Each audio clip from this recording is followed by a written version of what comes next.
Lamb to the Slaughter by Roald Dahl, Part 1. The room was warm and clean, the curtains drawn, the two table lamps alight, hers and the one by the empty chair opposite. On the sideboard behind her, two tall glasses, soda water and whiskey, fresh ice cubes in the thermos bucket. Mary Maloney was waiting for her husband come home from work. Now and again she would glance up at the clock, but without anxiety, merely to please herself with the thought that each minute gone by made it nearer the time when he would come. There was a slow, smiling air about her, and about everything she did. The drop of a head as she bent over her sewing was curiously tranquil. Her skin, for this was her 6th month with child, had acquired a wonderful translucent quality. The mouth was soft, and the eyes, with their new placid look, seemed larger, darker than before. When the clock said 10 minutes to 5, she began to listen, and a few moments later, punctually as always, she heard the tires on the gravel outside and the car door slamming, the footsteps passing the window, the key turning in the lock. She laid aside her sewing, stood up, and went forward to kiss him as he came in.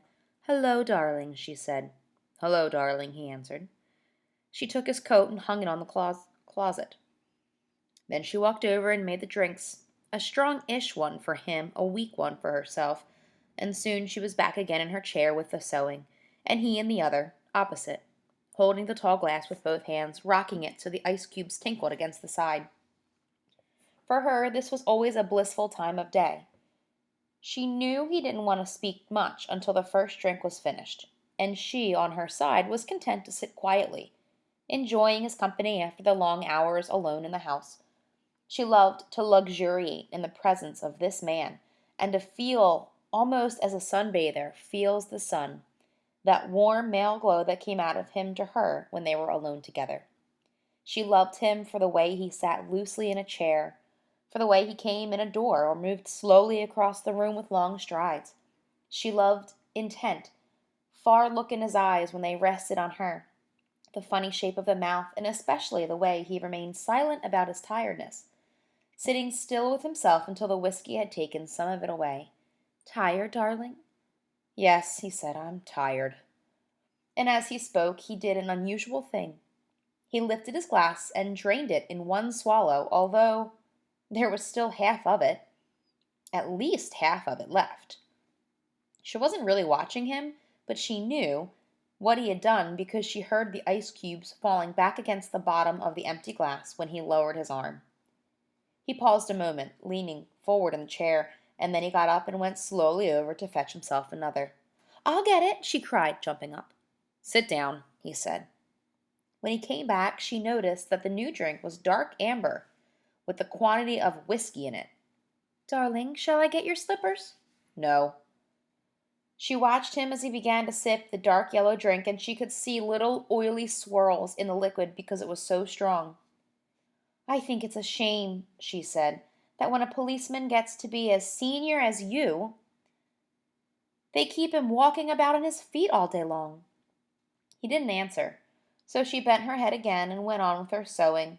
But each time he lifted the drink to his lips, she heard the ice cubes clinking against the side of the glass.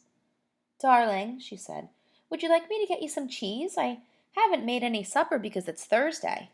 "No," he said. "If you're too tired to eat out," she went, "it's still not too late. There's plenty of meat and stuff in the freezer, and you can have it right here, not even move out of the chair." Her eyes waited on him for an answer, a smile, a little nod, but he made no sign. "Anyway," she went on, "I'll get you some cheese and crackers first." "I don't want it," he said. She moved uneasily in her chair, the large eyes still watching his face. "But you must eat. I'll fix it anyway, and then you can have it or not, as you like." She stood up and placed her sewing on the table by the lamp. "Sit down," he said. "Just for a minute, sit down." It wasn't till then that she began to get frightened. "Go on," he said. "Sit down." She lowered herself back slowly into the chair, watching him all the time with those large, bewildered eyes.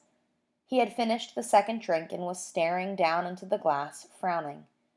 "Listen," he said. "I've got something to tell you." What is it, darling? What's the matter?" He had now become absolutely motionless, and he kept his head down so that the light from the lamp beside him fell across the upper part of his face, leaving the chin and mouth in shadow. She noticed there was a little muscle moving near the corner of his left eye. "This is going to be a bit of a shock to you, I'm afraid," he said. "But I've thought about it a great deal, and I've decided the only thing to do is tell you right away. I hope you won't blame me too much."